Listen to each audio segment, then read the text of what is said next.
सुना आपके बारे में तो बहुत तकलीफ हुई कि आपने जो है वो अपनी आंख की रोशनी 4 साल में खो दी। डॉक्टर ने कहा कि जब इनके शरीर में खून पूरा हो जाएगा तो रोशनी लौट आएगी। एक बार मैं कुएं में भी गिर गया। कौन सी चीज जो है वो बची रह गई आपकी जिंदगी में जो आप करना चाहते थे? फिर उन्होंने कहा कि मैं आपके घर छोड़ दूंगी। लगभग 2 घंटे में पानी के बीच में रहा। कुएं में महिला आपको मिली और बहन ने कहा कि तुम अंधे हो, भीख मांगोगे। और उसने कहा कि तुम क्यों रो रहे हो, तुम्हारा भविष्य इस परिवार में सबसे अच्छा है। ब्लाइंडनेस को देख कर कहा। और फिर उस 5 रुपए से मैंने बिजनेस शुरू किया। 5 रुपए से आपने 250-300 रुपए कमाए। तो उनसे माफी मांगी।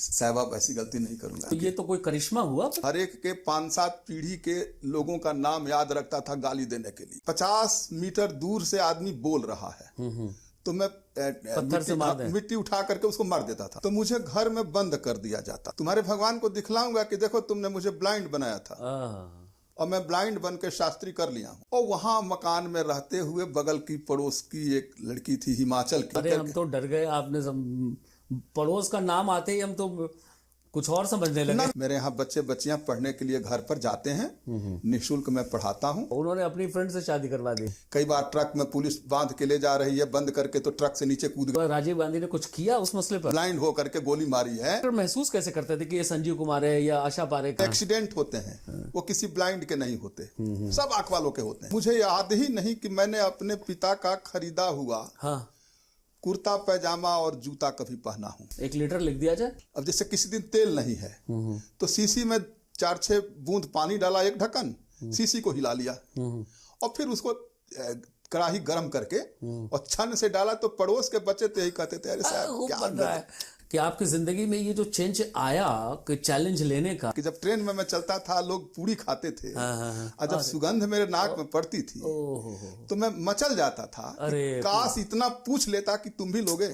और जब हो जाता है तब वो आप उसके लायक नहीं बचते। धर्म के लिए आपकी क्या सोच है? धर्म पर बहुत ज्यादा बातें हो रही है। किसी को मार करके आप अपने को धार्मिक बताएं तो यहाँ तो कष्ट हुआ ना। जैसा कि हमें पता चला कि आपने जो है वो कुछ गाने मोहम्मद रफ़ी के सब जो बड़े मशहूर गाने हैं उसको आपने संस्कृत में जो है वो आपने लिखा है। छू लेने दो नाजुक होठों को, कुछ और नहीं है जाम है ये। और साबुन खिलाया और मेरा पैर पकड़ करके घुमाया।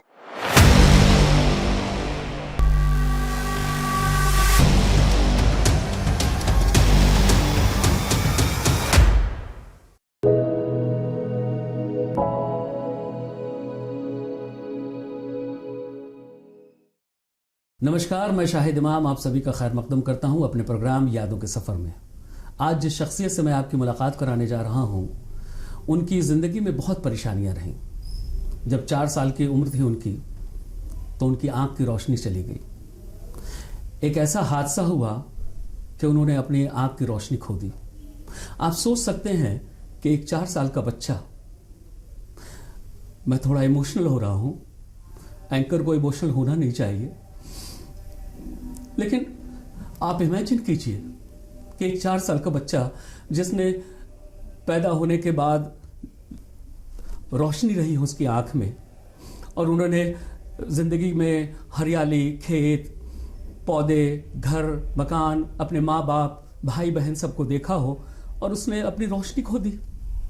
आप सोच सकते हैं उसके साथ कितनी परेशानी हुई होगी, उस परिवार पर कितनी परेशानी हुई होगी। और वो बच्चा ऐसा था जो खामोश बैठने वाला बच्चा नहीं था, खेलता था, कूदता था। आंख की रोशनी भले ही चली गई लेकिन उसके अंदर की जो खूबियां थी खेलने कूदने की, खुश रहने की, वो नहीं गई। मैं आपका ज़्यादा वक्त नहीं लूँगा और मैं उनसे मुलाकात कराना चाहूँगा। नमस्कार। नमस्ते जी। त्रिपाठी जी, आप अपना पूरा नाम पहले दर्शकों को बताएं। पूरा नाम मेरा है महामहोपाध्याय आचार्य द्वारिकानाथ त्रिपाठी। जी, ज़रा बचपन की बातें आप बताएं। हमने सुना आपके बारे में तो बहुत तकलीफ हुई कि आपने जो है वो अपनी आंख की रोशनी 4 साल में खो दी। 4 साल की अवस्था में लगभग मेरी हुई होगी।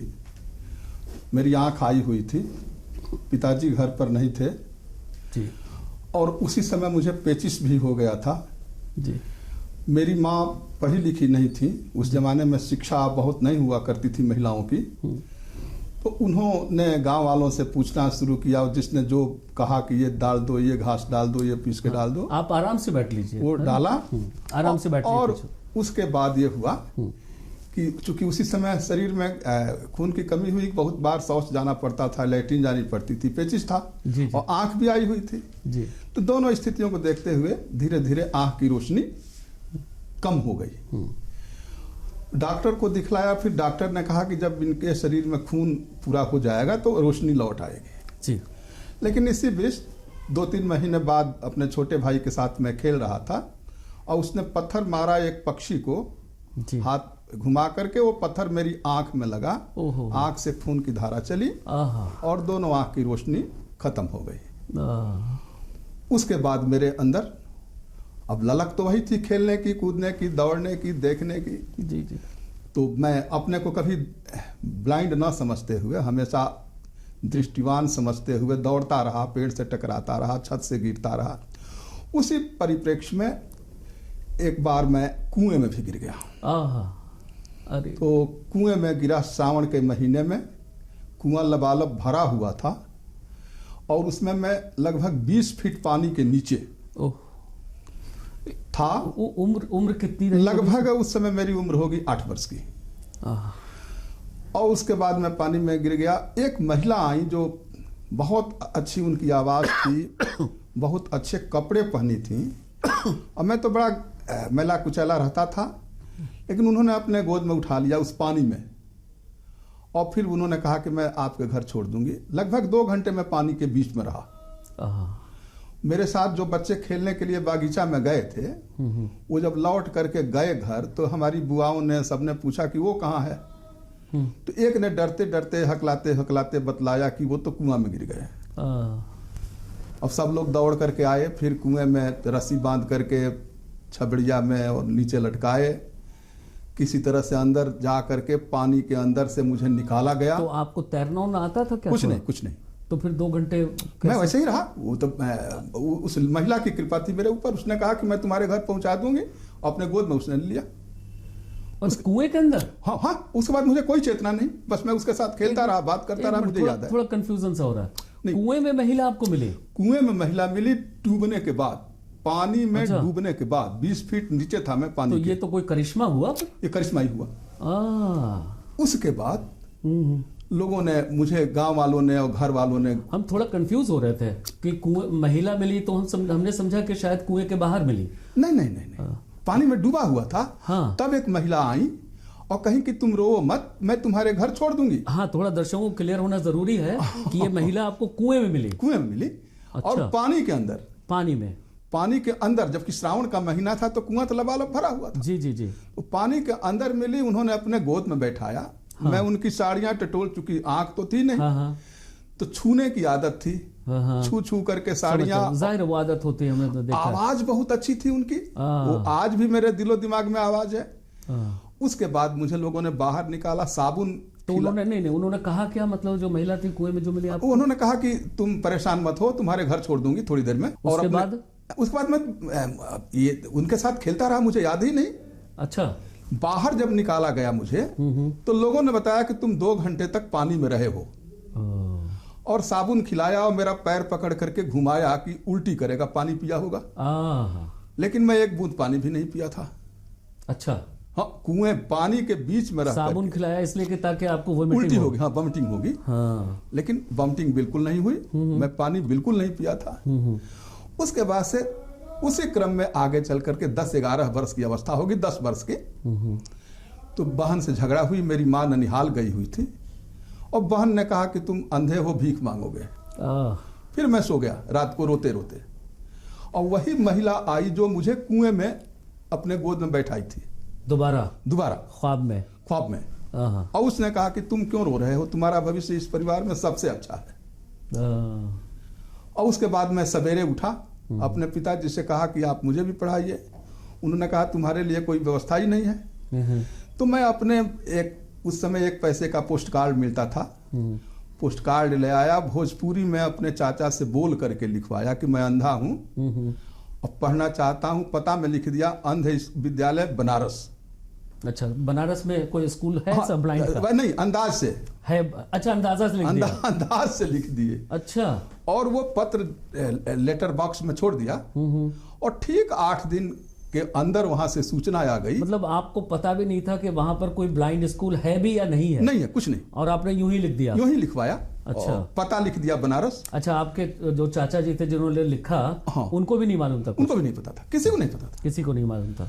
अब उसके बाद से वो संजोग है। तो मतलब हमें ये समझ में बात आई कि आपकी बहन ने जो आपको कहा कि तुम भीख मांगोगे, हाँ, है ना, आपकी ब्लाइंडनेस को देख कर कहा होगा। हाँ, बिल्कुल बिल्कुल। गुस्से में कह दिया होगा, जाहिर है बहन को ऐसा बोलती नहीं है, लेकिन हो जाता है बचपन में, वहाँ बचपना में। और वो बात आपके जहन में लग गई, है ना। और आपने जो है वो फिर वो यूं ही बगैर जाने बूझे जो है वो एक लेटर वहाँ भेज दिया, और वो सही जगह पहुंच भी और सही जगह डाकिया पहुंचा दिया, और वहां से लेटर आ गया। तो इसका मतलब कि बनारस में जो है वो ब्लाइंड स्कूल है ना। हाँ। तो वहाँ तुलसी मानस अंध विद्यालय दुर्गा कुंड वाराणसी में मेरा पत्र पहुंच गया। जी जी। और 8 दिन के अंदर वहां से एक पोस्ट कार्ड आ गया कि आप मात्र प्रवेश शुल्क 2 रुपया लेकर के यहाँ आ जाइए, और आपका प्रवेश हो जाएगा। हाँ, और खाने पीने की सारी सुविधा आपकी निःशुल्क होगी। तो मैं 7 जुलाई 1969 को अच्छा वहां पहुंच गया और प्रवेश लिया। वहां से 2 साल में 5 पास किया, और फिर पिताजी के कहने से मैं संस्कृत पढ़ना शुरू किया।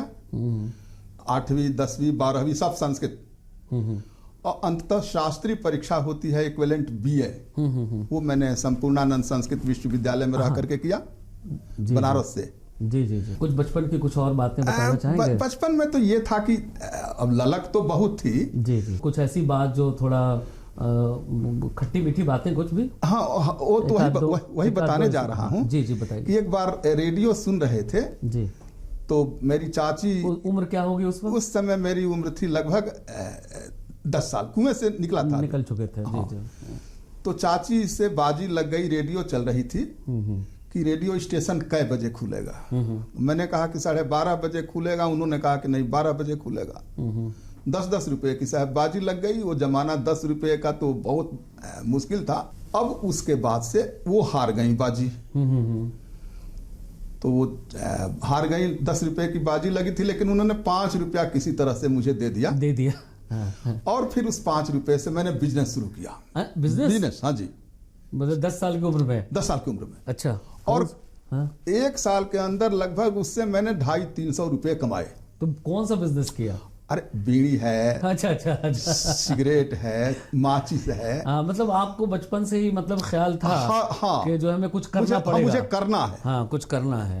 मुझे कुछ ना कुछ करना है। और यही कारण है कि 2 ही साल में मैंने 5 पास किया। अच्छा, देखिए 5 रुपए से आपने 250-300 रुपए कमा लिया। ये साबित करता है कि आप बचपन से मेहनती रहे। घर का जितना काम होता था वो सारा मैं, जैसे ब्लाइंड होने के बाद भी कुएं से पानी निकाल करके वृक्षों में डालना। तो कुएं के बाद फिर क्यों जाते थे आप? वहाँ कुआं ही था ना उस समय। उस समय हैंडपाइप था ही नहीं, कुआं था केवल। हाँ, तो नहीं, पानी आप नहीं लेने आते, आप तो एक बार गिर चुके थे। नहीं, वो तो गिर चुके थे, छोटे थे बहुत। अच्छा, उसका जो कुएं का किनारी बना था वो बना ही नहीं था, ज्यादा मतलब 4 इंच था। और बच्चों के साथ दौड़ते दौड़ते, और सब तो आंख वाले थे, भाग गए। और कोई बात कुछ खास? तो उसके बाद फिर मैंने वहां से दुकान किया, दुकान में काफी पैसे कमाए। और तब तक ये हादसा हो गया, बहन के साथ झगड़ा हुआ, उसने कहा आप इसको वहां कॉलेज आ गए। हाँ, वो अंध विद्यालय दुर्गा कुंड वाराणसी पहुंच गया। जी जी जी। और वहां ललक इतनी जबरदस्त थी कि 2 साल में मैंने 5वीं पास किया। 2 साल में ही? 2 साल में। अच्छा, उस प्रमोशन भी तो पहले होता था? नहीं, प्रमोशन नहीं था सर। हाँ, अच्छा। मैं परीक्षा देकर पास किया। अच्छा। 1 साल में मैंने 3 पास किया, मतलब 3 की परीक्षा में 1 पास कर लिया, और होली आते आते 2री पास कर लिया, और छुट्टी होते होते 20 मई की छुट्टी होती थी, 3री पास कर लिया। परीक्षा देकर पास किया, मैं प्रमोशन से नहीं पास किया। हाँ, मतलब परीक्षा ही से प्रमोशन। और उसके बाद से 4th 5वीं दूसरे साल में। इस तरह से 71 में मैंने फर्स्ट क्लास 5वीं परीक्षा, उस समय जिला परिषद से परीक्षा हुआ करती थी, जी। वो पास कर लिया। और उसके बाद से अब वो ब्लाइंड स्कूल मैंने छोड़ दिया। जी। संस्कृत पढ़ना शुरू किया। जी। और फिर BA शास्त्री किया संपूर्णानंद संस्कृत विश्वविद्यालय वाराणसी से, और MA PhD with JRF SRF मैंने गोरखपुर यूनिवर्सिटी से किया। जी। और ये सारी परीक्षाएं मेरी प्रथम श्रेणी में थी। कहीं मैं सेकंड नहीं लाया अपने लिए, अपने जीवन में हमेशा फर्स्ट रहा। और उसके बाद से फिर रिसर्च एसोसिएट हो गया, यूजीसी रिसर्च एसोसिएट जी डीयू में। जी जी। तो वहाँ दिल्ली यूनिवर्सिटी में मैं 4 साल लगभग पढ़ाया एज ए रिसर्च एसोसिएट और परियोजना पर काम किया। ग्रेड यही था लेक्चरर वाला 2200-2700। और उसके बाद से उच्चतर शिक्षा सेवा आयोग का फॉर्म भरा था, 11 पद थे वहाँ, और उसमें परीक्षा हुई और विदाउट एनी रिजर्वेशन, क्योंकि रिजर्वेशन आया ब्लाइंड्स के लिए 96 में, और मैं 24 दिसंबर 93 को मेरा अपॉइंटमेंट हो गया जी। उससे पहले मेरी शादी हो चुकी थी। अच्छा। हाँ, और एक बेटी भी हो चुकी थी। अच्छा। प्रस्तावना, और उसको लेकर के ही मैं तो परीक्षा जाना नहीं चाहता था, क्योंकि डीयू वालों ने कह दिया था कि आप क्यों जा रहे हो, यहीं यूनिवर्सिटी में हम अपॉइंटमेंट कर देंगे। लेकिन हमने कहा साहब परीक्षा दे आता हूँ, हो जाएगा तो कोई बात नहीं, यहाँ तो रहना ही है। और पत्नी ने भी यही कहा कि अगर इंटरव्यू लेटर आया है तो चलो इंटरव्यू दो। तो जैसे आप वहाँ कॉलेज स्कूल पहुँचे, जो ब्लाइंड स्कूल था, हाँ जी, तो वहाँ की कुछ यादें बताइए, कुछ टीचर्स के बारे में, कोई फेवरेट टीचर या? वहाँ उस समय कुल बच्चे हुआ करते थे 12। अच्छा। और शिक्षक हुआ करते थे कुल 3। अब वो 5वीं तक की पढ़ाई होती थी जी। अब वहाँ सबसे अच्छे जो शिक्षक हमको लगे और जिनको मैं आजीवन गुरु माना, वो पंडित त्रिभुवन नारायण पांडे जी थे, जो दृष्टिबाधित थे। मैं कुछ खुराफात भी उनके साथ किया। अच्छा। मार भी खाई। जैसे खुराफात में क्या किया? खुराफात में ये किया कि वहाँ बंदर बहुत हुआ करते थे जी। दुर्गा मंदिर के सामने वो ब्लाइंड स्कूल था। तो मैं भी कभी कभी छोटा बच्चा तो था ही 11 साल का, बंदर बन करके और मेज के नीचे से, बेंच के नीचे से उनका पैर वो नाखून मार देता था। और एक बार पकड़ गया। अच्छा, तो वो भी ब्लाइंड थे क्या? सब ब्लाइंड थे ना। अच्छा, सब ब्लाइंड थे। सब ब्लाइंड थे, ब्लाइंड स्कूल में तो सब ब्लाइंड ही थे। टीचर भी ब्लाइंड ही थे मतलब? बिल्कुल बिल्कुल। अच्छा अच्छा अच्छा। तो पकड़ नहीं पाते थे, लेकिन एक दिन उन्होंने मुझे पकड़ ही लिया और बड़ी मार लगाई। अच्छा। और कही आपको निकाल देंगे। तो जब निकाल देंगे बात आई, तब देखा कि तब मैंने कहा कि साहब अब बंद करना पड़ेगा, अब मुझे बंद करना पड़ेगा। तो उनसे माफी मांगी, साहब अब ऐसी गलती नहीं करूंगा। और उन्होंने मुझे शिक्षा दिया। और प्रोफेसर होने के बाद तक मैं जब जाता था तो उनको गंगा नहलाता था और मिठाई खिला करके उनकी धोती साफ करके अपने कंधे पर रख के लाता था। अच्छा अच्छा अच्छा। जब भी कभी बनारस जाना होता था। हाँ, गुरु की इज्जत। हाँ, तो उनसे बड़ी प्रेरणा मुझे मिली। अच्छा, उन्हीं को जिनको आप बंदर बन के काटा? हाँ, काटा करते थे शुरू में। तो उस समय तो बचपना था। अच्छा। लेकिन उन्होंने बड़ा मुझे वो किया। अच्छा, गांव की कुछ बात बताइए। जैसे गांव में तो साहब मैं बहुत उच्छृंखल था। हाँ हाँ। मतलब गांव के जितने लोग थे, हर एक के 5-7 पीढ़ी के लोगों का नाम याद रखता था गाली देने के लिए। अच्छा। हाँ साहब, ऐसा कोई आदमी नहीं था जिस परिवार के 5-6 पीढ़ी का नाम मुझे याद ना हो। 5-6 पीढ़ी का? 5-6 पीढ़ी का आपको याद रहता? हमें लगता है उनको नहीं याद रहता। उनको भी नहीं याद रहता था। और मैं वो करते क्या थे, गाली सुनने के लिए भाई दिखाई तो मुझे देती नहीं थी। अच्छा। तो कोई कान छू करके अच्छा और हट गया और सुनाना शुरू किया। और मैं सुनाना शुरू किया। तो वो एक इंटरटेनमेंट, मनोरंजन के तौर पर। तो लोग तो जानबूझकर छेड़ा करते होंगे आपको? यही करते ही थे, है ना, कि यूं पीछे किया उंगली। हाँ, और उसके बाद जो भाग लिया और आप शुरू हो जाते होंगे। शुरू हो जाते थे, बस यही काम ही था मेरा। और तो उस समय तो बहुत उच्छृंखल था। गांव का कोई ऐसा पेड़ नहीं जिस पर मैं न चढ़ता। ना चढ़ाओ। बेल का पेड़ पर भी चढ़ता। अच्छा, ब्लाइंड होते हुए भी चढ़ जाते थे? हाँ। अच्छा, पहले से तो पता तो था ही आपको, लेकिन 4 साल में क्या पता होगा? 4 साल थे। नहीं, बहुत मैं सक्रिय था। हाँ, एक्टिव रहे। मतलब एक्टिव बहुत रहा। तो इसलिए वो गांव की हर क्रियाकलाप मैं करना चाहता था जो कोई भी आंख वाला करना चाहता था। अच्छा, वो आपके अंदर से पहले से ख्वाहिशात थे। हाँ हाँ, तभी तो यहाँ तक पहुंचे भी आप। हाँ, निशाना इतना अच्छा मेरा अचूक था कि अगर 50 मीटर दूर से आदमी बोल रहा है तो मैं पत्थर से मिट्टी उठा करके उसको मार देता था। अच्छा। और उसको लग भी जाता था, वो कितना भी बचता रहे। मैं बस कहता था कि अच्छा, फिर जैसे कुश्ती लड़नी है, गांव में तो अखाड़े हुए करते थे उस जमाने में। तो मैं कहता था भाई अपना एक हाथ तुम पकड़ा दो, एक हाथ मेरा पकड़ लो।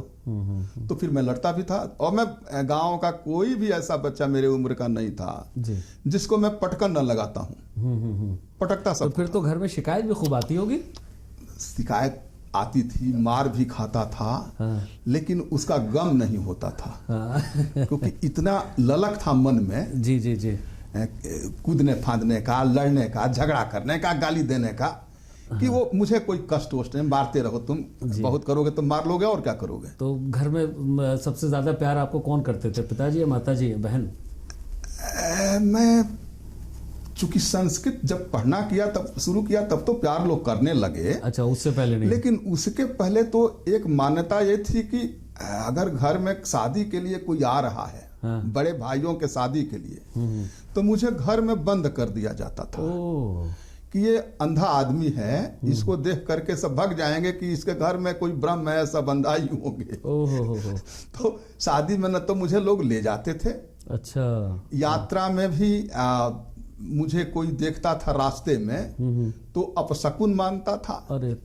बनारस भी जब मैं पढ़ता था, ये शास्त्री की एक कहानी मैं आपको सुनाऊं जी। शास्त्री में मैं पढ़ता था तो गया विश्वनाथ जी के मंदिर में दर्शन करने के लिए। जी जी।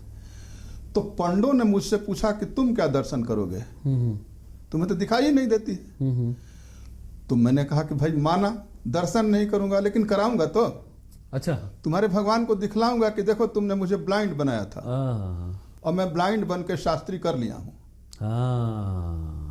मतलब वो अपना वो शास्त्री जो आपने किया वो दिखाने के लिए, वो दिखलाने के लिए कि वो भगवान तो इसी बात को सोच के बनाया होगा कि अपना कर्मों का फल भोगेगा, ठोकर खाएगा जीवन में। तो एक जज्बा था, एक उत्साह था मन में, कुछ कर गुजरने की ललक थी। लेकिन ये कैसे कैसे आया, मतलब जो है वो इस ब्लाइंडनेस की वजह से आया या पहले से था ऐसा? नहीं, मुझे पहले से क्या मतलब, आप 4 साल की उम्र में तो हो गया तो जाहिर है। देखिए ऐसा है जी जी कि ठोकर खाना बहुत अच्छा है, इसलिए आज मैं भगवान से रोज जब पूजा करता हूँ तो प्रार्थना करता हूँ कि जब भी कभी मनुष्य बनूं तो ब्लाइंड जरूर बनूं।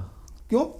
कि बहुत सारी बुराइयों को देखने से मैं वंचित रह जाऊंगा और हम कंसंट्रेट रहेंगे, हमेशा एकाग्र रहेंगे। अगर ब्लाइंड हैं तो एकाग्र हैं, आंख वाले हैं तो इधर भी देख रहे हैं उधर भी देख रहे हैं।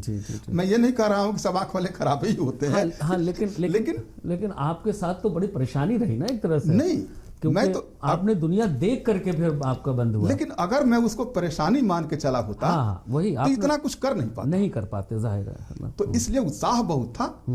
और आज मैं जब सर उठा के वो करता हूं तो मुझे लगता है कि आंख वाले और मुझ में कोई अंतर नहीं है, बल्कि आंख वालों से, क्योंकि वो तो आंख पा करके प्रोफेसर बने और बहुत रिजर्वेशन में बने जी। मैं बिना आंख का प्रोफेसर बना और विदाउट रिजर्वेशन बना। तो इससे तो अच्छा है बिना आंख का होना ना। शादी हुई, घर बनवाया, बच्चे हुए, तो ब्लाइंडनेस कहीं हमारे जीवन में आड़े नहीं आया। आपका ये जो नाम है, क्या बड़ा लंबा सा नाम आपने बताया है ना। मुझे 5 सम्मान मिल चुके हैं। जी जी जी। एक तो महामहोपाध्याय सम्मान है जी, जो कलकत्ता यूनिवर्सिटी देती है जी, तो वहां से ये सम्मान मुझे मिला है जी। और आचार्य में एक वैशंपायन उपाधि होती है। वेद व्यास हमारे यहाँ एक ऋषि हुए हैं जी जी, वेद व्यास, उनके प्रथम शिष्य थे वैशंपायन। अच्छा अच्छा। तो ये सम्मान मुझे मिला है जगत गुरु रामानंदाचार्य संस्कृत विश्वविद्यालय जयपुर राजस्थान से जी जी। ऐसे ही सारस्वत सम्मान मिला है, संस्कृत गौरव सम्मान मिला है जी। तो जो महामहोपाध्याय आचार्य द्वारिकानाथ त्रिपाठी है जी, वो एक महामहोपाध्याय कलकत्ता यूनिवर्सिटी वाली उपाधि है जी, जी, जी, जी, और एक वैशंपायन वाली है आचार्य। अच्छा अच्छा जी। फिर आप जब यहाँ पहुंच गए दिल्ली यूनिवर्सिटी जी, तो वहाँ फिर वहाँ की जिंदगी के बारे में थोड़ा। फिर दिल्ली यूनिवर्सिटी में मैं पहुंच गया तो मेरी फितरत में था, मेरी आदत थी जी, कि मैं जहाँ जाता था सबसे पहले अपनी मकान बनाता था। अच्छा। हाँ, मैं पीएचडी में था, जेआरएफ पा रहा था, तो गोरखपुर यूनिवर्सिटी में मेरी अपनी मकान हुई। अच्छा, हाँ, जेआरएफ से बना लिया? हाँ जी। अच्छा। जमीन खरीदा, मकान बना। उस वक्त जेआरएफ कितना मिलता था? 1800 प्लस और 2100। अच्छा अच्छा। और ये HRF वगैरह 250। तो गोरखपुर में ये सब मिला, तो वहां मकान थी। फिर मैं जब DU में गया रिसर्च एसोसिएट, तो वहां भी मैंने जमीन खरीद करके मकान बनवाई नथुपुरा में जी जी। और वहां मकान में रहते हुए बगल की पड़ोस की एक लड़की थी हिमाचल की जी, वो मेरी बहन बन गई, राखी वाखी बांधने लगी। अरे हम तो डर गए, आपने पड़ोस का नाम आते ही हम तो कुछ और समझने लगे। ना ना ना, वो RNC वाला मत समझिए। तो उस लड़की ने फिर मेरी अपनी फ्रेंड से शादी कराई। अच्छा, उन्होंने अपनी फ्रेंड से शादी करवा दी? हाँ, शादी कराई। मतलब बात वही पहुंच गई अल्टीमेटली, है ना? हाँ, बात भले घूम करके पहुंची, लेकिन पहुंची भाई। तो वो शादी हो गई, फिर बच्ची हुई। अरे तो पहले थोड़ा और बताइए कि मुलाकात कैसे हुई? किनसे? उनसे? हाँ। नहीं, वो तो हिमाचल में थी। तो वो हिमाचल में थी, और जो उनकी फ्रेंड थी वो हमारे मकान, जहां मैंने मकान बनाया उसके बगल में थी। उसके बगल में उसकी मकान तो थी। कैसे मुलाकात कैसे हुई ये बताइए? तो अब जब हम दोनों आस पास में रहते थे तो भैया भैया कहती थी। ठीक है। अब उसने भैया भैया कहना शुरू करते करते करते फिर उसने कहा कि भैया मैं आपकी शादी कराना चाहती हूँ। हाँ। तो मुझे लगा कि शादी तो बड़ी अच्छी चीज है, मेरी भी होनी ही चाहिए। हाँ। ब्लाइंड आदमी की शादी कौन करता है? हाँ। तो आपके मन में जो है लड्डू फूटने लगे? लड्डू नहीं साहब, उससे बड़ी चीज कोई बताइए। अच्छा, उससे बड़ी? हाँ, गुलकंद वगैरह। हाँ। तो उसके बाद वगैरह। हाँ। तो उसके बाद से मैंने वहीं शादी मेरी हुई। उसने जाकर के हिमाचल वालों से बताया कि मेरे भैया हैं और बहुत ये हैं, दिल्ली यूनिवर्सिटी में पढ़ाते हैं। तो उस बेस पर मेरी वहाँ शादी हुई। तो मुलाकात हुई? नहीं, मुलाकात अब उसने उनको बुलाया, उनके माता को, उनके पिता को और उनको, और अपने यहाँ रखा और दोनों की भेंट कराई। तो आपकी उनसे? हाँ, उनसे मैंने बता दिया कि मैं ब्लाइंड हूँ, मुझे दिखाई नहीं देती है। तो उन्होंने अपने पिता से ये तो नहीं कहा कि ब्लाइंड हैं, लेकिन ये जरूर इशारा कर दिया कि मान लो अगर तुम बहुत आंख वाले से कराओ और आंख शादी के बाद अगर उसकी खराब हो जाए तो मैं छोड़ तो नहीं पाऊंगी। तो एक इशारा करके और फिर आगे वो बड़ा खुश हुई। और चूंकि हिमाचल पार्वत्य क्षेत्र है, तो वहाँ के लिए एक हमारी उपलब्धि थी DU दिल्ली यूनिवर्सिटी में पढ़ाना। जी। तो उन्होंने फिर कहा कि ठीक है, मैं तैयार हूँ। तो फिर शादी हो गई। ठीक है।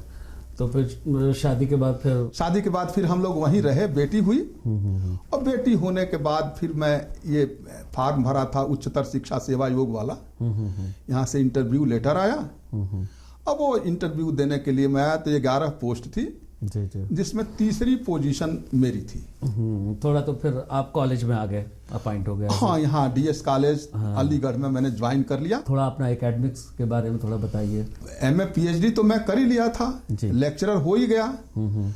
अब उसके बाद एक दौड़ शुरू हुआ जी। चारों तरफ वो कहीं चीफ गेस्ट बन के जाना, कहीं अध्यक्षता करने के लिए, कहीं कवि सम्मेलन में, चूंकि मैं संस्कृत का राष्ट्रीय कवि भी हूँ। मेरी 7 किताबें हैं आज की डेट में मार्केट में, और बहुत सामयिक पुस्तकें हैं, मौलिक हैं। एक जनसंख्या नियंत्रण है जो मैंने 95 में लिखा था। जनसंख्या नियंत्रण आप रोकने के लिए जनसंख्या को, तो संस्कृत में ही लिखा? बिल्कुल। अच्छा। मेरी मौलिक रचना है, 100 श्लोक हैं, और उसका फिर हिंदी अनुवाद कर दिया। अच्छा। दूसरा मैंने लिखा ओजह क्षय निवारणम, एड्स रोग निवारणम। अच्छा। वो भी शतक है। फिर मैंने लिखा पर्यावरण सुरक्षा नाम शतकम। अच्छा, तो ये जो आप लिख रहे थे, मतलब जो है वो आप तो ब्रेल में लिखते होंगे? मैं ब्रेल में लिखता हूँ, फिर किसी बच्चे से चाहे ट्रांसलेट करा लेते हैं अपने बेटे से, चाहे और अपने स्टूडेंट से, क्योंकि मैं रिटायरमेंट के बाद भी मेरे यहाँ बच्चे बच्चियाँ पढ़ने के लिए घर पर जाते हैं, निःशुल्क मैं पढ़ाता हूँ। तो आप रिटायर हो चुके? हाँ, मैं सेवानिवृत्त हो चुका हूँ। कितने साल हो गए? मुझे सेवानिवृत्त हुए 4था साल चल रहा है। जी। मैं 20 में सेवानिवृत्त हुआ था जी। लेकिन अभी मेरी किताब छपने जा रही है, निम्नोच्चयी पंथा उखड़ खाबड़ रास्ते। एक महाकाव्य है। इसमें मेरी पूरी जीवनी आपको मिलेगी और मेरे जीवन की सारी उपलब्धियां अब तक की। अच्छा, उसमें है सब कुछ? उसमें है, और वो सब श्लोक में है। अच्छा, तो आप भाई, ये भी सवाल हमारे जहन में पैदा हो रही कि चूंकि आप ब्लाइंड हैं, तो मतलब कहीं घूमना उमना हुआ? साहब, मैं उत्तर प्रदेश राष्ट्रीय दृष्टिहीन संघ शाखा उत्तर प्रदेश का महासचिव रहा हूँ जी। जब मैं PhD कर रहा था जी, तो थोड़ी सी इच्छा हुई कि राजनीति को भी देखा जाए कैसी होती है। अच्छा। तो जुझारू तो था ही जी। राजनीति में चला गया और ये कई बार वीर बहादुर सिंह से, अच्छा वीर बहादुर सिंह, और मुलायम सिंह यादव से, जी जी जी, और नारायण दत्त तिवारी से, बीपी सिंह से कई बार आमने सामने भी वो हुआ। एक बार तो बल्कि मैंने शीला दीक्षित के पीए को मारा था एक थप्पड़। अरे किस लिए? वो मैं जा रहा था मिलने के लिए, कहा अरे सूरदास उधर मत जाओ, इधर से जाओ। अच्छा सूरदास बोल दिया? सूरदास बोल गया तो हमने कहा साले कबीरदास, जब हम तुमको असुरदास नहीं कह रहे हैं, कबीरदास नहीं कह रहे हैं, तुम सूरदास क्यों कह रहे हो? मैंने उसको एक थप्पड़ मारा। अच्छा। और हल्ला हो गया, कह रही मार दिया मार दिया लेकिन मार दिया तो मार दिया। तो ऐसा रहा कि कुछ और तो बात बढ़ी नहीं आगे ना उसके बाद तो चूंकि शीला दीक्षित खुद आ गए खुद, हाँ ना, और उन्होंने कहा कि सारी इधर से वो तो बहुत ही सेंसफुल। तो मैं महासचिव था और महासचिव के रूप में मैं लड़ाई लड़ा। और होता क्या था कि कई बार हम लोग आंदोलन करने थे तो करते करते रेलवे ट्रैक पर सो जाते थे। कई बार ट्रक में पुलिस बांध के ले जा रही है, बंद करके तो ट्रक से नीचे कूद गए। कई बार पुलिस वालों ने ये सारे जो बांध के जिनको ले सब ब्लाइंड ही होते थे? बिल्कुल सब ब्लाइंड टोटल। अरे और अब मान लीजिए 2000 ब्लाइंड हो गए। हाँ। तो अब रस्सा दोनों तरफ लेकर के पुलिस वाले पकड़े हुए हैं और हम लोग एक ब्लाइंड का कंधा पकड़ के दूसरा का कंधा, तीसरा का, तो बिल्कुल कई किलोमीटर लंबी लाइन हो जाती है। लंबी लाइन रेलवे का जो ट्रेन का बोगी होता है ना, उस तरह से वैसे ही हो जाता था। और फिर जेल में बंद कर दिया, चाहे थाने में, तो वहाँ हम लोग खूब गाना गाते थे कि अब ससुराल में आ गए हैं और खूब कोई दिक्कत नहीं, कोई संकोच नहीं, और बड़ा अच्छा खाना वाना मिलता था। तो हम लोग कहते थे चलो यार जेल अच्छा है, बल्कि घर से खाना वाना ठीक मिल रहा है। तो उसमें क्लास डी और सी को रिजर्वेशन हमने दिलवाया। इंदिरा जी ने लाठी चार्ज कराई। अटल जी ने मांग किया कि ब्लाइंड्स को मिलिट्री में भर्ती और पुलिस में भर्ती किया जाना चाहिए। अच्छा। क्योंकि हाँ, अगर इनके ऊपर लाठी चार्ज हो सकती है, इनको भर्ती भी करना चाहिए। सही बात है। और इंदिरा गांधी पहली बार आकर अच्छा, अटल बिहारी वाजपेयी उस वक्त अपोजिशन में होंगे? अपोजिशन में थे। तो उन्होंने जाहिर सवाल उठाया कि भाई जब ब्लाइंड को आप मार सकते हो, हाँ, तो उनको भर्ती करो पुलिस में, मिलिट्री में भी रखा जा सकता है। भाई लॉजिकल है बात बिल्कुल। पहली बार इंदिरा जी ने हम लोगों से क्षमा याचना किया था। अच्छा, ब्लाइंड से हाँ, कि ये गलती हुई। अमेरिका ने मांग कर दिया कि जितने ब्लाइंड हैं तुम्हारे यहाँ, हमारे यहाँ भेज दो। अगर तुम्हारे यहाँ तुम इज्जत नहीं दे सकते हो इनको, हमारे यहाँ लाठी चलवा सकते हो। हाँ, लाठी चलवा सकते हो। तो उसमें काफी काम हुआ। और बल्कि मैं खुद एक ऐसा आदमी रहा, इतना सक्रिय रहा कि मैं राजीव गांधी से मिला। जी। इंदिरा गांधी तो उस समय तक खत्म हो गई। अच्छा, डेथ के बाद जो है वो। तो हम लोग अब क्लास सी और डी में तो रिजर्वेशन मिल गया था, लेकिन अब क्लास 1 और बी में चाहते थे। अच्छा। तो उसके लिए धारा 44 लगा दिया कि हम लोगों ने पहले से सूचना दिया था कि हम घेराव करेंगे। ये अब राजीव गांधी का जमाना था। हाँ, लोकसभा का घेराव करेंगे। तो ये हुआ कि जब वो लग गया तो हम लोग 2-2, 3-3 के उसमें बना के ग्रुप में, एक 2-2, एक के कंधे पे एक हाथ रख करके अलग बस से, अच्छा, हाँ, गेट पर, हाँ, लोकसभा पर पहुंचना था। अच्छा, एक साथ नहीं पहुंचेगी, रोक ना लेना। हाँ, रोक लेगी पुलिस।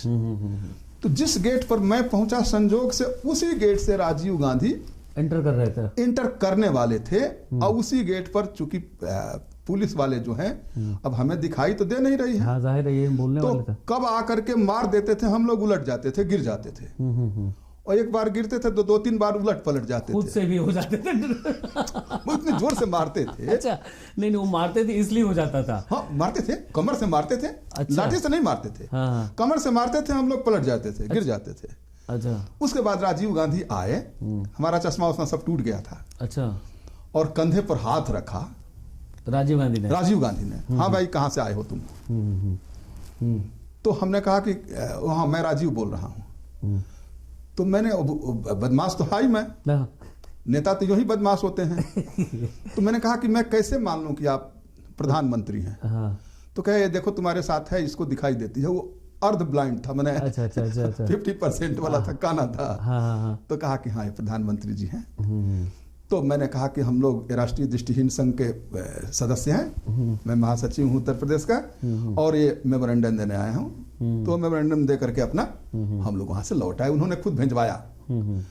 तो महासचिव के रूप में भी मैंने काफी, लेकिन उसके बाद ये हुआ कि हर कोई गाली देता था। नहीं, उसके बाद राजीव गांधी ने कुछ किया उस मसले पर? नहीं, उस मसले पर तब तक वो उनकी सरकार चली गई ना। अच्छा, उनकी सरकार चली गई। तो उनकी सरकार जाने के बाद फिर किसकी आ गई फिर? तो अब उसके बाद नरसिम्हा राव आए। तो नरसिम्हा राव की सरकार चूंकि स्वतंत्र नहीं थी, पूरा मेजॉरिटी में नहीं थे, तो फिर तब तक हमको, उसके पहले हमने रिजाइन कर दिया ब्लाइंड एसोसिएशन से। हाँ, क्योंकि हर लोग गाली देते थे। अच्छा, क्यों? ऐसा होता है कि जब दिखाई नहीं देती है तो मन में एक कुंठा होता है जी। वो हमारे ना हो, चूंकि हम पढ़े लिखे हैं जी, लेकिन अधिकांश दूसरों को हाँ, उनको प्रेम नहीं मिलता है कहीं से। हाँ, ब्लाइंड की उपेक्षा हमेशा होती है जी जी। वो अब भी हो रही है। आपके डीएस कॉलेज के 99% टीचर को यही मालूम है कि ये ब्लाइंड आदमी है और ये आरक्षण में आया है, जबकि आप रिजर्वेशन से आए, विदाउट एनी रिजर्वेशन और थ्रू आउट फर्स्ट क्लास। लेकिन किसी को नहीं मालूम है, सब यही जानते हैं कि ये अंधा आदमी है, ऐसे आ गया है, पढ़ा रहा है। तो अब उससे हमने रिजाइन किया। रिजाइन करते ही फिर मैं रिसर्च एसोसिएट हो गया जी। तो अब मैं उस कार्य में लग गया। माधवीय धातु वृत्ति का समीक्षात्मक अध्ययन एक परियोजना मुझे मिल गई थी जी, रिसर्च प्रोजेक्ट। हाँ, रिसर्च प्रोजेक्ट। और वो बच्चे जो हैं डिप्लोमा क्लासेज और सर्टिफिकेट क्लासेस बीए स्तर की होती हैं, ये दोनों पढ़ाने को मिल गए थे। तो फिर मैं अपने उसमें फिर शादी वादी हो गई, तो आप इधर बिजी हो गए। हाँ, व्यस्त हो गए। फिर वो अपने ब्लाइंड एसोसिएशन से मेरा कोई मतलब ही नहीं था, क्योंकि सब कुछ बिना रिजर्वेशन का मैं पा गया, तो क्या वहाँ जाना है। तो आपके कुछ दोस्त वगैरह मतलब के बचपन से या कभी भी कॉलेज में, यूनिवर्सिटीज में? दोस्त मेरे ब्लाइंड स्कूल के जो 12 बच्चे थे जी, वो तो जहाँ कहाँ गए। होता क्या है कि बचपन में जो होता पता ही नहीं चल पाता, नहीं चल पाता है। आपको भी नहीं याद, जाहिर है। नहीं, मेरे साथ तो चूंकि मेरे घर के आसपास के लोग थे, तो अभी भी हम लोग 4th क्लास से सब हम लोग सारे तो, बहुत क्लोज फ्रेंड हैं। हाँ, नहीं तो हमारा तो चूंकि बाहर था ना। हाँ। सब कुछ पढ़ाई लिखाई बाहर की है जी जी जी जी। तो पड़ोस वाले तो मिलते रहते हैं, तो याद में रहते हैं। वो कभी पढ़ने के बाद मिले कहाँ, कहीं उनसे भेंट ही नहीं। उस वक्त कम्युनिकेशन का भी प्रॉब्लम था, कोई मोबाइल वगैरह का जमाना है नहीं। तो अब आज की डेट में मेरे केवल 2 मित्र हैं जी, गोरखपुर में हैं दोनों। एक एडवोकेट हैं और एक जेई से रिटायर हुए हैं टेलीफोन एक्सचेंज से, और एक रेलवे में डीजीएम था, डिप्टी मैनेजर, जनरल मैनेजर, वो बना वहाँ दिल्ली में। तो 3 मित्र हमारे कुल मिला जुला के आज की डेट में हैं मित्र। अच्छा। जो उस समय के हमारे स्टूडेंट लाइफ के मित्र हैं। किस क्लास से, किस उम्र से? वो हैं MA PhD से। तो क्या वो भी ब्लाइंड है क्या? ना, वो साइटेड है, तीनों साइटेड है। अच्छा, तीनों साइटेड है। अच्छा, स्कूल में जैसे कुछ खेल कूद या किस चीज में? इसमें तो मैं ऐसा था कि एक्टिविटीज नहीं, तो इसमें तो बहुत सारा है मेरे पास। अच्छा, मैं विभिन्न पशु पक्षियों की बोली, अच्छा हाँ, गाना, तबला बजाना, बंसी बजाना। अच्छा, हाँ, ये सब मैं जानता। बांसुरी बजा लेते हैं? बांसुरी बजाते हैं? खूब बढ़िया। तो बांसुरी है यहाँ कहीं? नहीं है, लाया नहीं हूँ। अरे अब ऐसा होता है कि बांसुरी अब बजाने में थोड़ी, क्योंकि उसमें सांस की बड़ी आवश्यकता पड़ती है। थोड़ा उम्र की वजह से हो जाता है। और मोटापा में सांस लेने में थोड़ी दिक्कत होती है। हाँ। और उम्र का भी प्रभाव है। हाँ, थोड़ा होता है। गाने पर भी उम्र का प्रभाव है। अच्छा, तो पशु पक्षियों की जो आवाज के बारे में बोला, उसमें भी दिक्कत होती है थोड़ी, तो लेकिन वो बोल सकता हूँ थोड़ा मोड़ा करके। तो एक आध तो आप सुनाना चाहिए। एक आध तो अब पशु पक्षियों को अगर लेते हैं, जैसे कुत्ता है,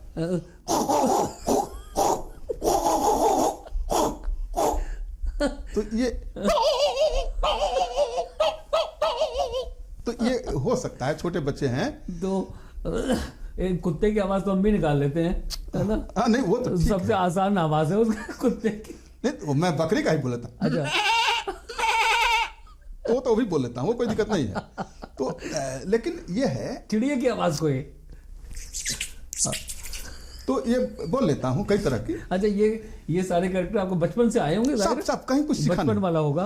कभी कुछ सीखा नहीं। हाँ, जाहिर है, बचपन में जाहिर है अपने ब्लाइंड स्कूल में ये सब हम लोग अपने में करते थे। खुद ब खुद करते होंगे। अंत्याक्षरी 1000 लोग बैठ जाएं एक तरफ, हम अकेले रहें। अच्छा, कोई फिल्म देखी कभी आपने? देखने का तो कॉन्सेप्ट नहीं है, लेकिन फिर भी फिल्म तो मैं बहुत देखा हूँ। अच्छा, हाँ। लेकिन हमें जो सबसे अधिक पसंद आई फिल्म, वो एक फिल्म है कत्ल, संजीव कुमार की अंतिम फिल्म है। कत्ल? कत्ल। अच्छा। जिसमें संजीव कुमार ब्लाइंड के रोल में है। ब्लाइंड होकर के गोली मारी है। वो मुझे पसंद आई। फिर एक आशा पारेख उसमें हीरोइन है। वो बहुत अच्छा, उसी फिल्म में नहीं दूसरे में है। अच्छा। रहा गर्दिशों में हरदम मेरे इश्क का सितारा, कहीं डगमगाई तो कश्ती। आप तो गाना गाते भी तो सुनाइए तो दो लाइन इसको। नहीं, किसको? इसी गाने को, रहा गर्दिशों में। गर्दिशों में हरदम मेरे इश्क का सितारा, कभी डगमगाई कश्ती। जी जी, ठीक है।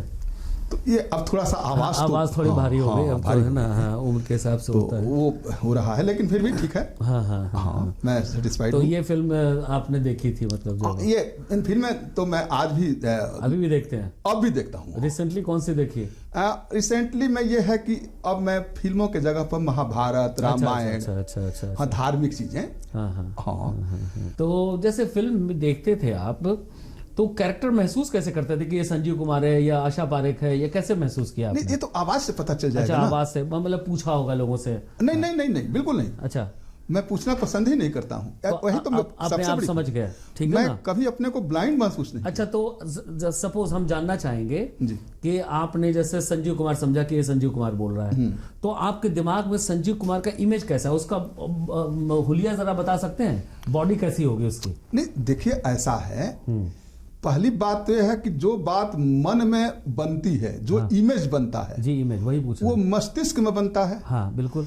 और आंख के माध्यम से उसको बताया जा सकता है। हाँ। और वो मेरे पास है नहीं, तो मैं महसूस तो कर सकता हूँ। हाँ। लेकिन बता नहीं सकता। तो जो आपने महसूस किया वो हम जानना महसूस किया। हाँ, जो महसूस किया वो ये महसूस किया कि जिस रोल में संजीव कुमार काम कर रहे थे, उस रोल में उनका बहुत बेहतरीन काम था।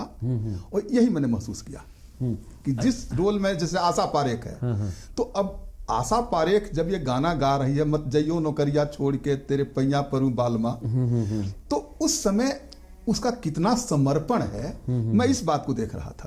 आपकी जिंदगी में सबसे ज्यादा कोई चैलेंजिंग लगा? डॉक्टर साहब, सब कुछ चैलेंजिंग लगा। सब कुछ चैलेंजिंग रहा।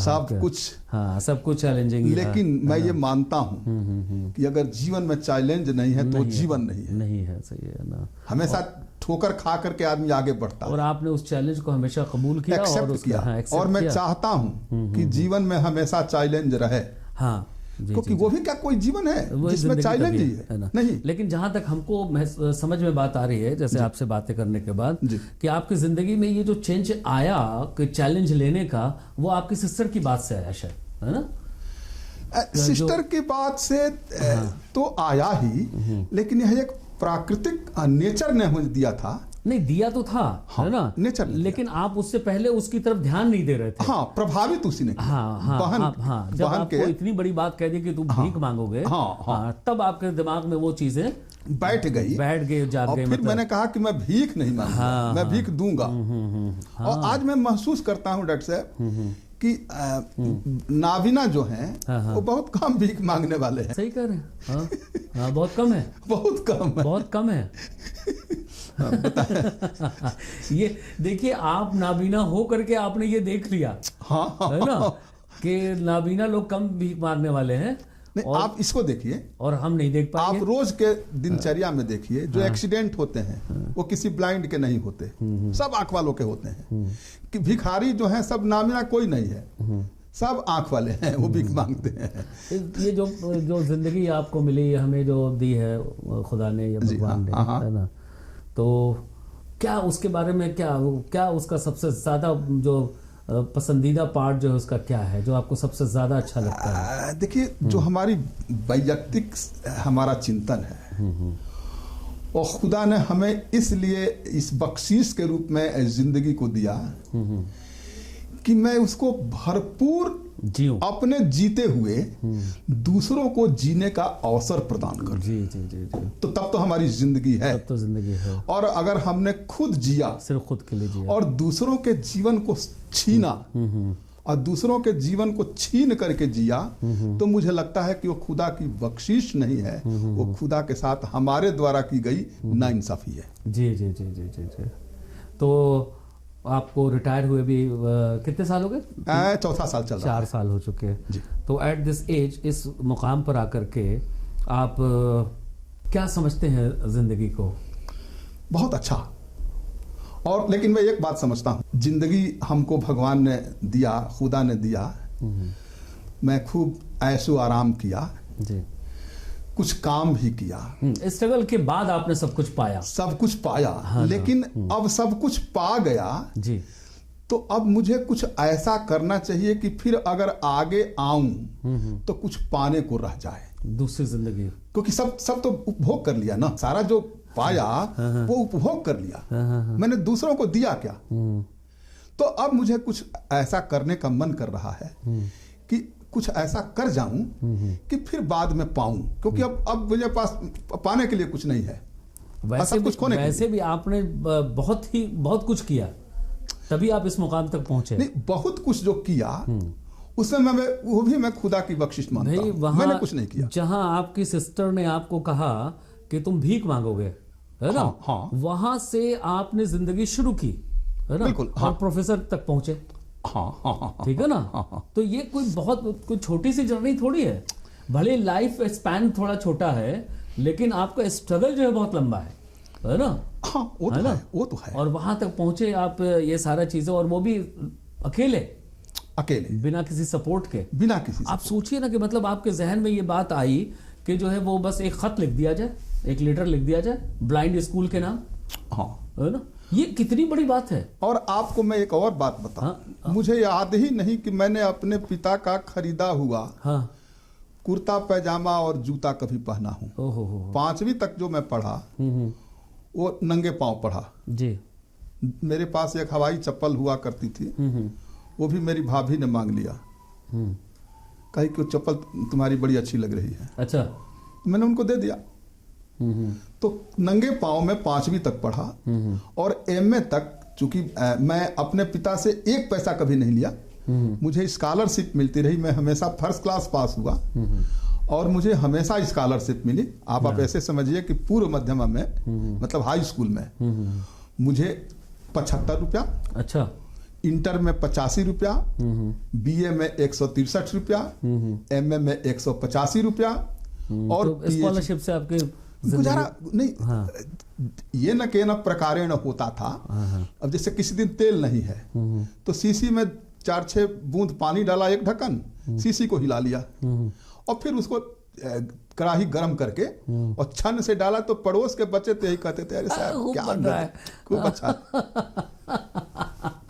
लेकिन मैं जानता हूं कि जब ट्रेन में मैं चलता था, लोग पूड़ी खाते थे और जब सुगंध मेरे नाक में पड़ती थी तो मैं मचल जाता था, काश इतना पूछ लेता कि तुम भी लोगे।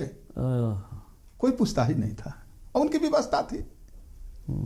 तो ये रहा, लेकिन आप कुछ खाने का ही मन नहीं करता। ये देखिए ना, कितने अजीब है ना हालात, है ना? जब आपके ख्वाहिशात होते हैं खाने की या किसी चीज को पाने की, तब आपके पास वो होता नहीं है। और जब हो जाता है तब वो आप उसके लायक नहीं बचते। लेकिन अब मुझे भाई, हम लोग भी पढ़ते थे तो तस्वीर पे जाते तो बड़ी मिठाइयाँ देख देख के बड़ी ख्वाहिश होती थी, है ना? लेकिन इतने पैसे नहीं होते थे कि वो सारी मिठाई खाई जाए। लेकिन अब है तो खाने की ख्वाहिश नहीं। कितना अजीब है, मतलब ये अजीब है ना? अभी भी क्या आपको लगता है कि कौन सी चीज जो है वो बची रह गई आपकी जिंदगी में जो आप करना चाहते थे, और वो किस एज में कर सकते थे? तो आप वो कौन सा एज है जिसमें आपको अभी मौका दिया जाए, ऊपर वाला मौका दे के आप उस एज में जा सकते हो और वो काम कर सकते हो, तो किस एज में आप जाना चाहेंगे? ऐसा है, कबीर ने एक भजन लिखा है जी, जब हम पैदा हुए जग हंसा हम रोए। हाँ, मतलब हम रोए तब हमारी रुलाई सुन करके जग हंसा, हाँ, खुश हुए, बेटा हो गया, बेटा हो गया। हाँ, हाँ। लेकिन अब मैं वही चाहता हूँ कि ऐसी करनी कर चलो कि हम हंसे जग रोए। जग रोए, नहीं जग भी हंसे, है ना? नहीं उस संदर्भ में नहीं। उस संदर्भ में तो जग खूब हंसे, लेकिन चूंकि हमारे मन में यह प्रतिशोध है कि हमारी रुलाई सुन करके हंसे, ये ठीक बात नहीं है। किसी की रुलाई सुन करके हंसना ये अच्छी बात नहीं। वो तो बचपन में तो वो रुलाई तो अलग है ना, वो तो बच्चा नॉर्मली रोता है। वीर का संदेश तो है। हाँ, अगर सोचे तो। और ये आपने बहुत सही कहा कि एक और बात कही कि साईं उतना दीजिए जामे कुटिर समाए, अब मैं नहीं भूखा रह सकूं साधु न भूखा जाए। आज जो धर्म पर सब पर वो हो रहा है, मैं यही चाहता हूं कि देश की चींटी से लेकर के हाथी तक, राई से लेकर के पर्वत तक, हिंदू मुस्लिम सिख ईसाई जैन बौद्ध, ये सभी जी जी जी बहुत अच्छा, एक बहुत भाई अच्छा। भाई बन करके रहें। जी जी ये मेरे अंतिम ख्वाहिशात हैं। जी जी बहुत अच्छा, बहुत अच्छा।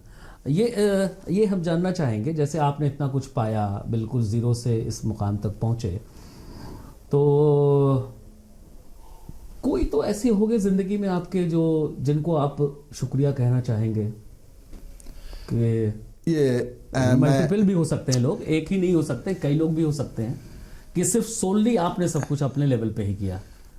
मैं सिर्फ और सिर्फ खुदा के लिए शुक्रिया कहना चाहता हूं। उन्होंने ही मुझे इस लायक बनाया, उन्होंने ही मुझे सब कुछ दिया, न तो मैंने कुछ किया न तो मेरे लिए समाज ने कुछ किया, सब कुछ किया खुदा ने किया।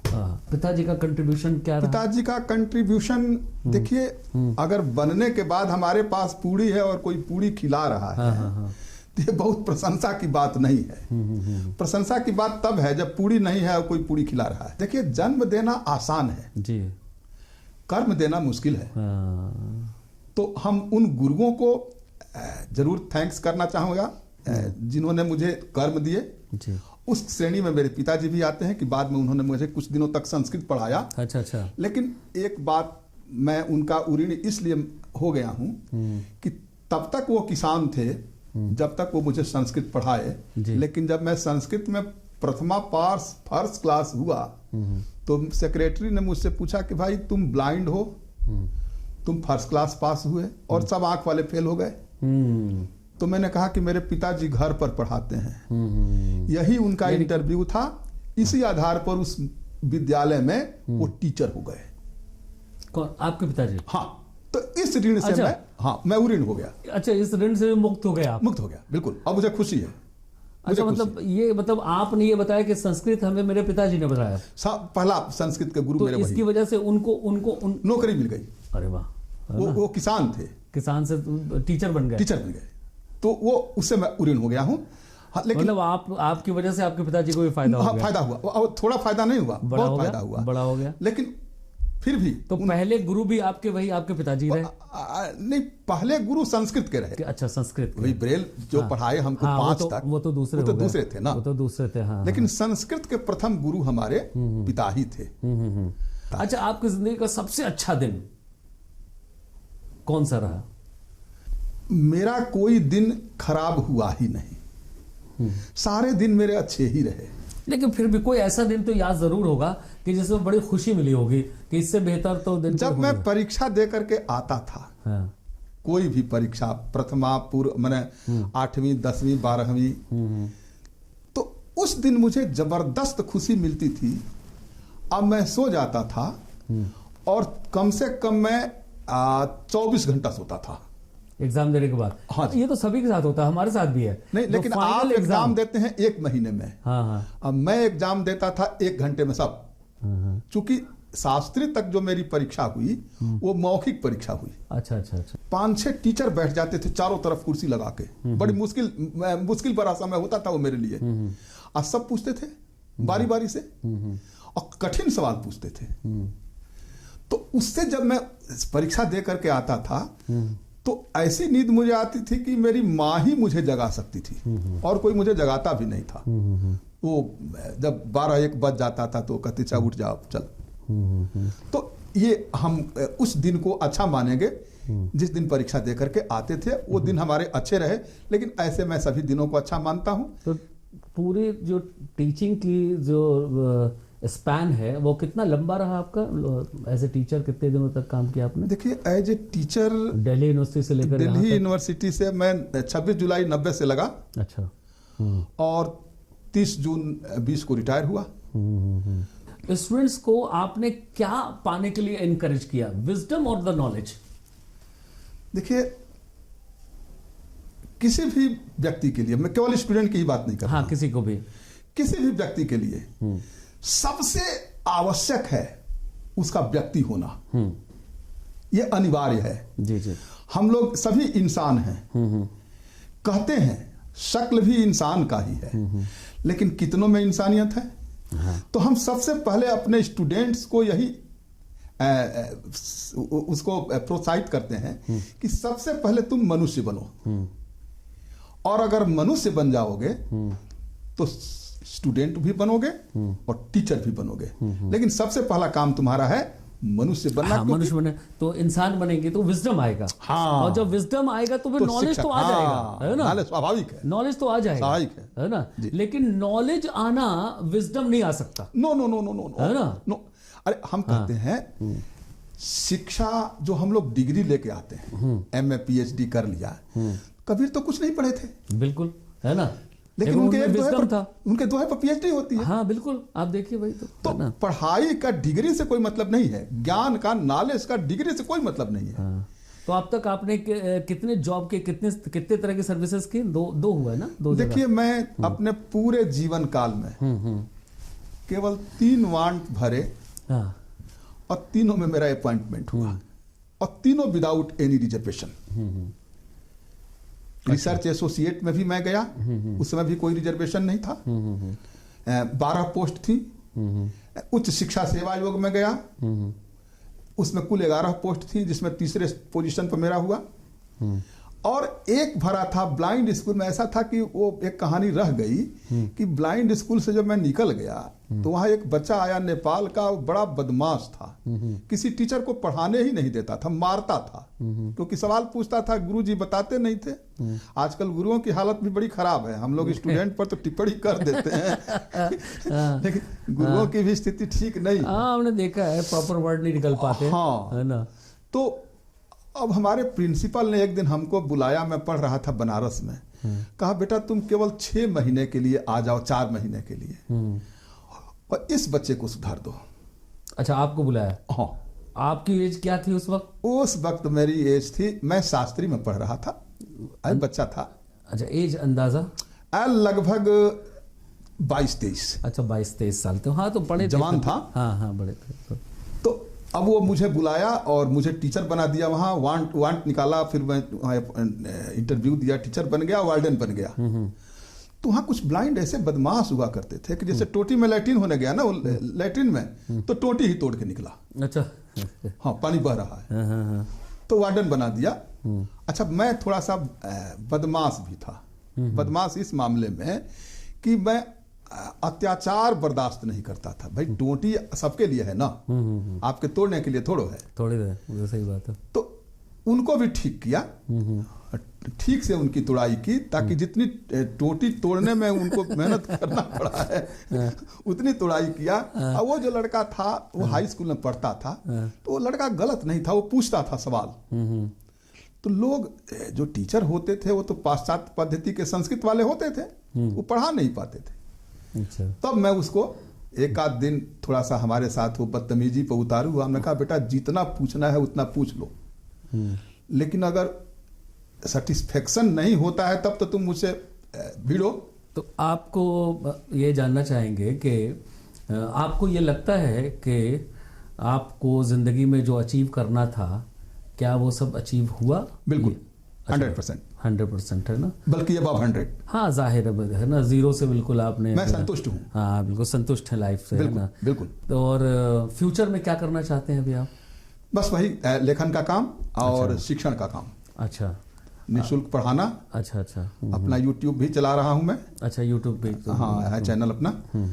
तो उसमें अपना कुछ, उसमें किस तरह की चीजें पोस्ट करते हैं आप?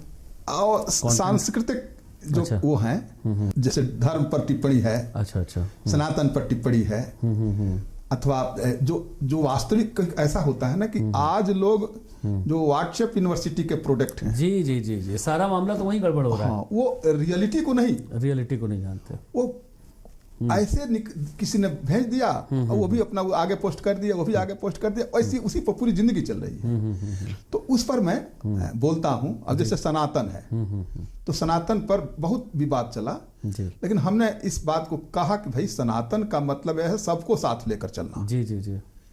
अगर आप किसी को छोड़ के चलते हैं तो आप सनातनी नहीं हो सकते। सही बात है। और जिसने यह गीत लिखा, इकबाल ने लिखा, ईश्वर अल्लाह तेरो नाम, हाँ, उन्हीं ने लिखा है ना। नहीं, ईश्वर अल्लाह तेरो नाम का तो ये तो सबको सन्मत दे भगवान, ये तो गांधी जी गाया करते थे। नहीं, ये तो गांधी जी सुना करते थे। हाँ, गांधी ने बनाया नहीं। हाँ, किसका है ये? शायद इकबाल साहब का ही है, उनका पूरा नाम मुझे ध्यान पर नहीं आ रहा है अभी। नहीं, जैसे सारे जहां से अच्छा हिंदुस्तान हमारा है, ये उनका है ना। हाँ, तो ये भी उन्हीं का है। अच्छा, ईश्वर अल्लाह तेरो नाम, सबको सन्मत दे भगवान।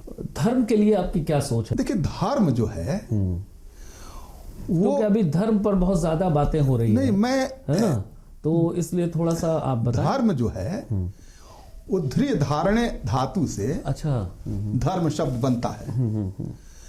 तो धारणा धर्म, जिसके धारण करने में किसी तरह की कोई परेशानी न हो।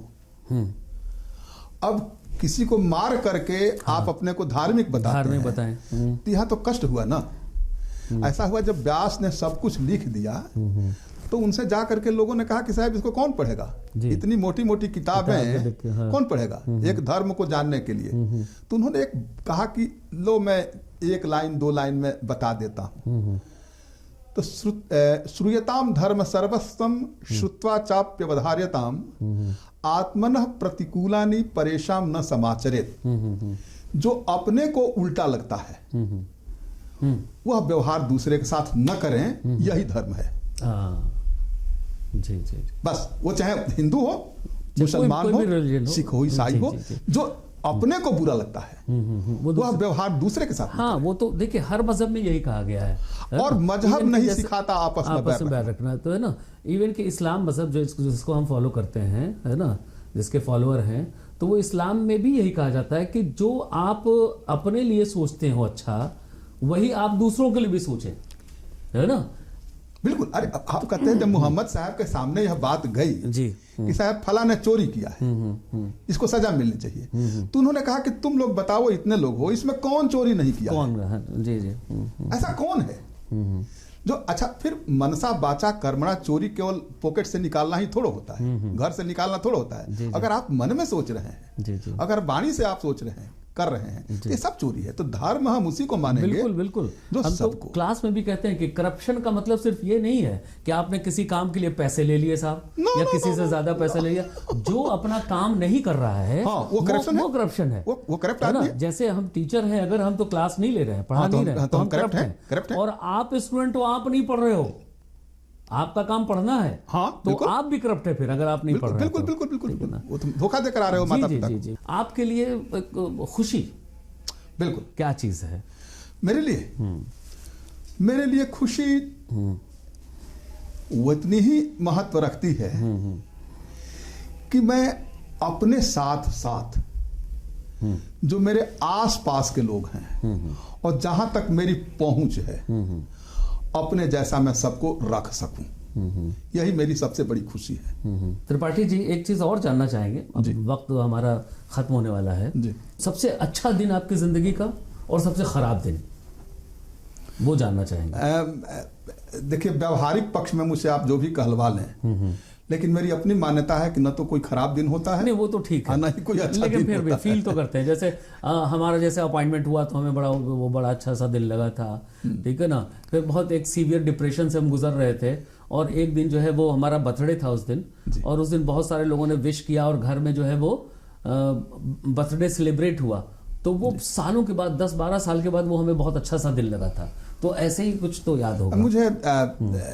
सबसे अच्छा जो दिन लगा वो लगा कि मैं अपने बर्थडे पर, बल्कि इसी साल, अच्छा इसी साल, गायों को, अच्छा कम से कम 700-800 गायों को, 700-800, गाजर, अच्छा, और बर्फी और लड्डू, अच्छा, ये खिलाया और उससे मुझे बहुत खुशी मिली। 700-800 गाय, 700-800 गाय कहाँ मिल गए? गौशाला गए। अच्छा। एक तो शासनी गेट पर है, और एक हमारे छर्रा आडा पुल के नीचे है। तो इसमें तो बहुत कम है, इसमें तो लगभग 100 ही है। लेकिन वहाँ 500-600 गाय हैं, वहाँ आगरा रोड पर। अच्छा, वहाँ जा करके, और हमने 2-3 बच्चों को ले गया था, और अपने कार में भर करके ले गए 1 क्विंटल गाजर जी, और 60 किलो लड्डू बर्फी। जी, अरे वाह। तो मुझे बहुत अच्छा लगा। ये लास्ट बर्थडे पे? हाँ। अच्छा, ये चलिए बहुत अच्छा किया आपने, जो है वो बहुत। और मैं अपने हर जन्मदिन पर यही करता हूँ। चलिए बहुत अच्छी बात है। लेकिन पहले मनुष्य को खिलाता था। हाँ। इस बार गाय माता को खिलाया। तो मनुष्य को खिलाना छोड़ दिया क्या? मनुष्य को खिलाना इसलिए छोड़ दिया कि मनुष्य खिलाने लायक रहा नहीं। तो फिर गाय बची भी है ना? नहीं, गाय नहीं। हमने केवल ये गाय तो बोल दिया। आपको लगा कि मनुष्य बेहतर तो गाय को खिलाया जाए। नहीं, हमने बंदर को भी खिलाया। अच्छा, बंदर को भी खिलाया, कुत्तों को भी खिलाया। कुत्तों को भी खिलाया। जैसे राहुल गांधी अब बिस्किट कुत्ते को खिलाए, लेकिन हेमंता विश्व शर्मा से नहीं मिले। अच्छा, वो नहीं मिले। तो ये है, बहुत अच्छा लगा मुझे गायों को खिला करके और बंदरों को खिला करके, कुत्तों को खिला करके। जी जी जी। बहुत अच्छा, जैसा कि हमें पता चला कि आपने जो है वो कुछ गाने मोहम्मद रफ़ी के सब जो बड़े मशहूर गाने हैं उसको आपने संस्कृत में जो है वो आपने लिखा है। हाँ ना? हाँ। तो जरा सुनाएंगे एक आध दो जो है वो, थोड़ा थोड़ा, मतलब एक दो लाइन, है ना? मोहम्मद रफ़ी जी का एक गाना है, छू लेने दो नाजुक होठों को, कुछ और नहीं है, जाम है ये। ठीक है। स्निग्धोष्ठ स्पर्शन तस्ते हम मादकतारसमुपयाम्यहं, स्निग्धोष्ठ स्पर्शन तस्ते हम। तो इस तरह से मैंने तमाम गाने। एक आध और किशोर कुमार का कोई गाना किया या नहीं आपने? नहीं, किशोर का तो नहीं। अच्छा। मैं किशोर का फ्रेंड नहीं हूँ। अच्छा। मैं रफ़ी, मुकेश। अच्छा, मुकेश का सुनाइए। मुकेश का सुनाता हूँ। कौन सा गाना? मोदताम सर्वमोदा। नहीं, पहले गाना सुना दिए तब समझ में आएगा। खुशूर हो हर खुशी है तुम्हारे लिए, मोदताम सर्वमोदा भवत्या कृते। इसको ओरिजिनल पहले सुना दिए तब तो समझ में आता। तो वही तो सुना है, खुश रहो हर खुशी है तुम्हारे लिए। अच्छा। उसी का संस्कृत सुना दिया, मोदताम सर्वमोदा भवत्या कृते। बिल्कुल उसका ट्रांसलेशन है सेम। तो ये इस तरह से लगभग 40-50 गाने हमने जी संस्कृत में वो किया है। न्यू जनरेशन्स को आप क्या संदेश देना चाहेंगे, कुछ कहना चाहेंगे आप? मैं यही कहूँगा आज के बच्चों से कि कभी भी हिम्मत मत हारिए, फायदे को देख करके आगे मत बढ़िए, कर्म करना सीखिए, और अगर आपका शुभ कर्म होगा तो उसका शुभ ही फल होगा। बस यही मेरा संदेश अंतिम है। आखिरी एक और बात पूछना चाहेंगे। बताइए। किस तरह से आप अपने आप को चाहेंगे कि आपको इस तरह से याद रखा जाए? आपको कैसे लोग आपको याद रखें? ये तो लोगों के ऊपर निर्भर करता है। नहीं, आप कैसा चाहते हैं? नहीं, देखिए, मैं यह नहीं चाहता हूं कि मुझे लोग याद रखें। मुझे मेरे काम को लोग याद रखें, काम को ही। इसीलिए मैं किताबें लिख रहा हूं और लाइब्रेरी में जमा करूंगा कि उस किताब को पढ़ के, जैसे मान लीजिए आज की जो समस्या है पर्यावरण, समाज में हल्ला कर दिया कि मुसलमानों को 20-20 बच्चे होते हैं। हाँ, बताइए। और इजहार को मैं रोज डांटता हूं, जब भी मिलते हैं तो उनको 2 गाली सुनाता हूं कि यार तुम एक ही बच्चे पर क्यों रोक दिए, कम से कम 2 तो कर लेते हैं। तो ये एक जो कुधारणा बनी हुई है समाज में, ये कुधारणा न बने, इसलिए हमारी पुस्तकों का लोग अनुकरण करें, यही हमारे लिए सबसे अधिक शुभाशंसा होगी। जी। हाँ। चलिए, बहुत अच्छा लगा आपसे मुलाकात करके, आपसे बात करके, और कोशिश करेंगे फिर दोबारा आपसे मुलाकात हो। धन्यवाद। नमस्कार। इसके साथ ही हमारा आज का ये प्रोग्राम यही खत्म होता है। अगले एपिसोड में फिर आपकी मुलाकात किसी और शख्सियत से कराएंगे। तब तक के लिए हमें इजाज़त दें। नमस्कार।